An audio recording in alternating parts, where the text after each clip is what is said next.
aged out over the Iraq war, is a very considerable expert on the Middle East.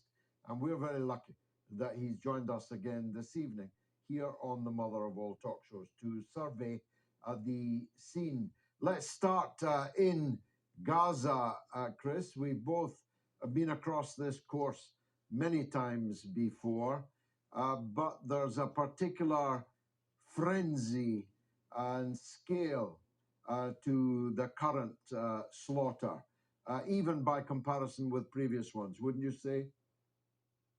Yes, it really, at this point, rivals the massive ethnic cleansing campaigns of 1948 and 1949, when 750,000 Palestinians were pushed from their homes, a series of massacres, Deir Yassin, hundreds of Palestinians killed, including many women and children.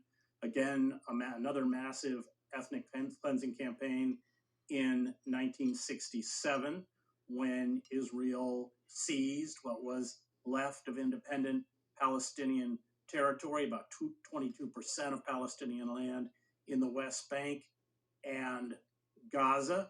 It rivals that in terms of its brutality.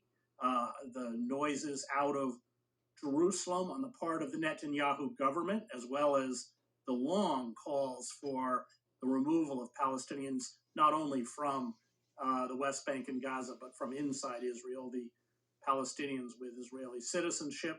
That has been a central tenet of many of the senior ministers in this far-right government, the most extreme government in Israel's history.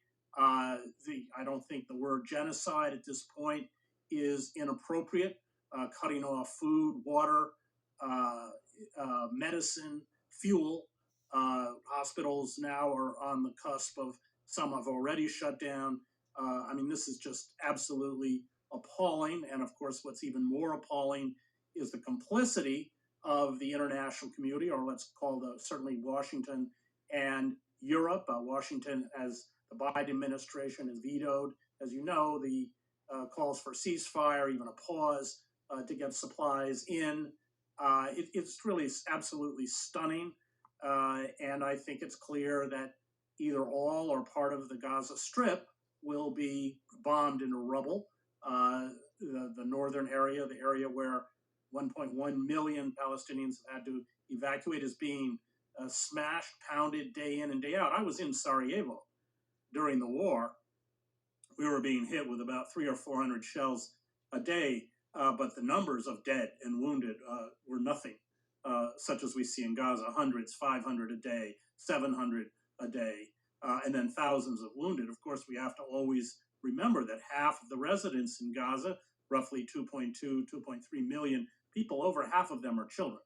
So I'm like you, extremely upset as somebody who I spent 7 years covering Gaza, months of my life in Gaza, but I'm also just, it's jaw-dropping on the part of Washington and European capitals as they sit there and do nothing in front of this slaughter. Indeed, if you try and speak out against it, you're censored.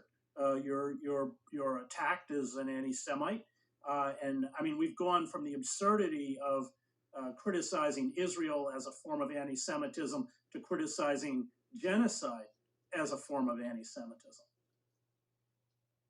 We'll come to the Western governments in a minute, but let's try and drill down on the Netanyahu government itself and on the political situation in the country. Before this happened, Netanyahu was in a considerable degree of trouble.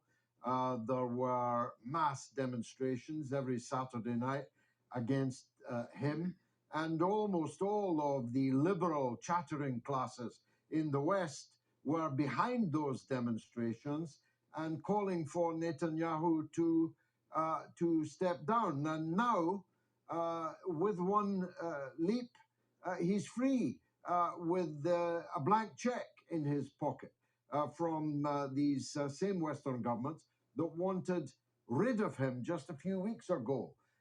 Is this frenzy of violence connected to the instability, insecurity of the Netanyahu government? I would say it's connected to the incompetence of the Netanyahu government. Remember, they moved significant numbers of troops over to the West Bank to protect settlers who were having, I think, a Purim festival or some kind of festival in the West Bank. So the whole border area along Gaza was unmanned, basically, by soldiers. It's why Hamas fighters so easily entered military outposts all up and down the security barrier that Israel had built, and then of course a huge intelligence failure. So they didn't even see it coming. This massive incursion. So I would say it's rooted in the gross incompetence on the part of the Netanyahu government, who now is polling, by the way, at about 22%. But the attacks by the Hamas fighters have essentially given license. Now, you mentioned the demonstrations against Netanyahu. It's important to remember that none of those protesters were calling for equal rights for Palestinians. The Palestinians had been completely erased from their consciousness. And 7 years in and out of Gaza, it became apparent to all of us who were reporting that you can't. These people have been locked inside this concentration camp, let's call it for what it is, for 22 years. Many of those fighters who burst through those barriers had never been outside of Gaza their entire life. And you can't, and this was a theme that we kept reporting, although we were ignored, you can't brutalize these people week in and week out, month in and month out, year in and year out, and not expect a response. I'm not defending it, but we have to understand it. To understand is not to condone. It was